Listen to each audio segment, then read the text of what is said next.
Kako je Čoda uništio svoju karijeru? Kako od najboljeg društva na Balkanu postaneš totalni otpadnik? Jedan čovjek zna odgovor. Čoda. Sjećaš se vremena kada je Čoda bio u svakom mogućem YouTube klipu? Kada je bio deo najveće ekipe, snimao sa Bakom, Delićem, Šarkijem, Malim Bobijem i ostalima? Pa zaboravi na to. Jer Čoda je u međuvremenu uspeo da za serije odnose sa svima njima. I to nemalo. Čovjek je bukvalno imao sve pred sobom. Ekipu koja ga je podržavala, publiku koja ga je volela, pa čak i neku vrstu harizme. I onda je sve to bacio u kanal, bukvalno kao njegov kontent, neupotrebljivo. Ali kako se to tačno desilo? Kako je Čoda od smotanog lika kog svi gotive postao YouTuber kog su svi otpisali? Pripremi se, jer u narednim epizodama krećemo duboko u dramu. Čoda vs. Baka Prase. Od najboljih ortaka do javnih neprijatelja. Ne mogu da se gledaju kako je sve puklo. Nekad su zajedno pravili haos na YouTubeu, snimali, zezali se, delovali kao prava ekipa. A danas? Čoda je bukvalno izbrisan iz Bakine istorije. Šta se desilo? Pa, jednostavno, Čoda je bio samo maskota kad ti Baka daje prostor, publiku i pažnju, a ti za uzvrat ne donosiš ništa osim sopstvenog smaranja. Neminovno je da ćeš završiti kao sahranjen kanal i onda, kada je Baka Prase upao u frku sa porezima i skandalima, rešio je da očisti krug oko sebe. Ko je prvi odleteo? Čoda, naravno. Jer, realno, šta je ikada doneo u ekipu osim background buke? Od tada, Čoda ne propušta priliku da udari po Baki. Ali, realno, da li iko stvarno mari za njegovu verziju priče? Delić i Šarke kad su okrenuli leđa Čodi, kada Delić i Šarke odluče da te isključe iz ekipe, znaš da nešto baš nije u redu. Ali šta se zaista desilo? Delić i Šarke su bili dve glavne zvezde balkanskog YouTube univerzuma. Tamo gdje su oni išli, ekipa je sledila, a onda je došao Čoda sa svojom neoriginalnom pričom i smešnim pokušajima da bude cool. Problem, niko nije mogao da podnese njegovu potrebu da bude u centru pažnje. I tako su, kad su shvatili da je Čoda samo teret, a ne neko ko doprinosi ekipi, odlučili da ga isključe iz svojih projekata. Zamišljeno je to kao prijateljski razlaz, ali realnost je bila mnogo surovija. Ni Delić ni Šarke nisu želeli da se uvek povlače zbog Čode.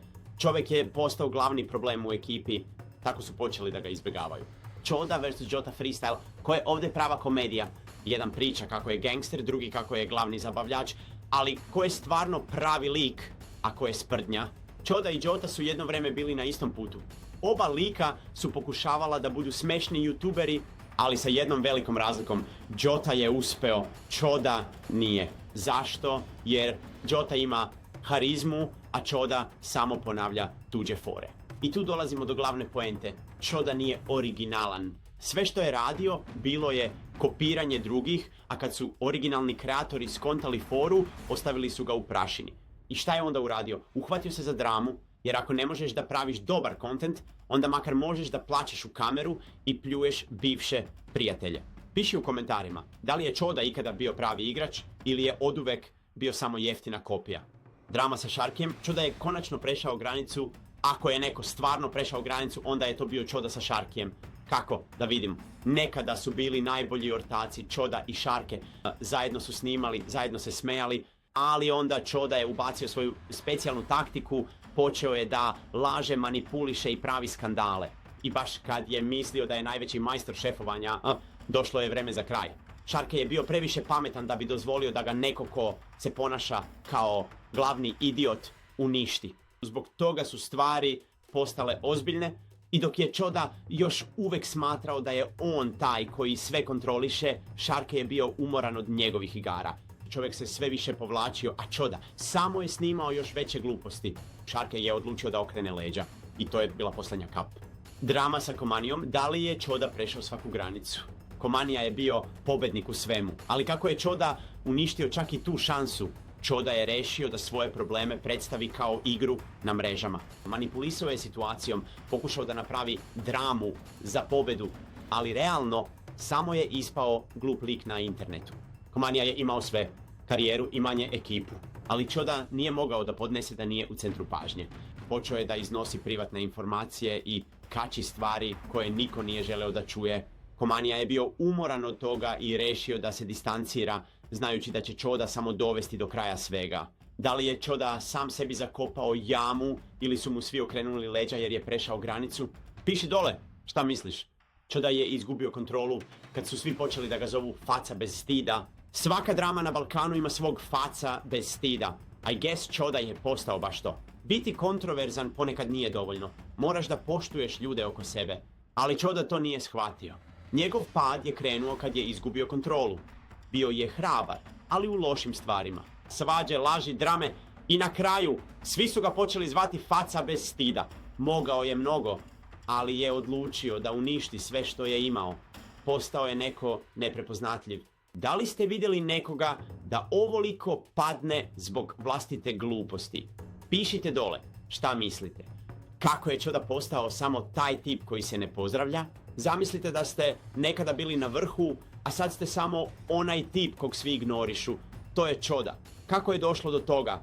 Nekada su ga svi znali i poštovali, iako nije bio najsjaniji lik. Ali s vremenom je počeo da pravi sve veće gluposti. Ponašao se kao diva, a prijatelji su ga polako počeli izbegavati. Na kraju niko više nije hteo ni da ga pozdravi, ni na mrežama, ni uživo. Ljudi su znali da gde god se pojavi, dolaze problemi. Čovjek koji je nekada bio u centru pažnje postao je samo taj tip kojeg svi izbegavaju. Brutalno, ali istinito.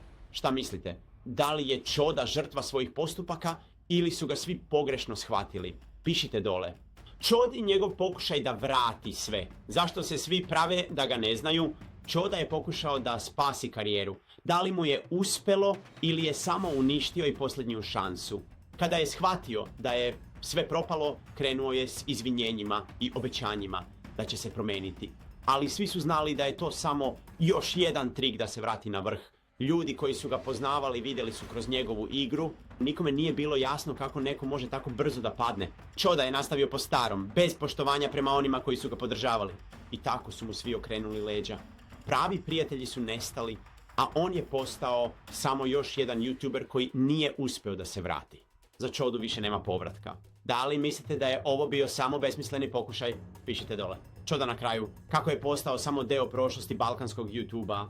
E pa došli smo do kraja. Kako je Čoda postao samo deo prošlosti? Čoda je bio legenda. Nekada. Svi su znali da ima potencijal, ali na kraju je postao samo još jedan lik na Balkanu. Gubitak prijatelja, ljubavi, karijere i poštovanja bio je očigledan. Kroz sve drame koje je izazvao, pokušao je da se vrati, ali bez ikakvog plana. Svi su mu okrenuli leđa. A sada je samo deo prošlosti. Mogao je biti nešto veliko, ali je završio kao zapušteni kanal koji niko ne gleda. Da li je Čoda ikada imao šansu da postane nešto više? Pišite dole da li je skroz propao ili još ima nade.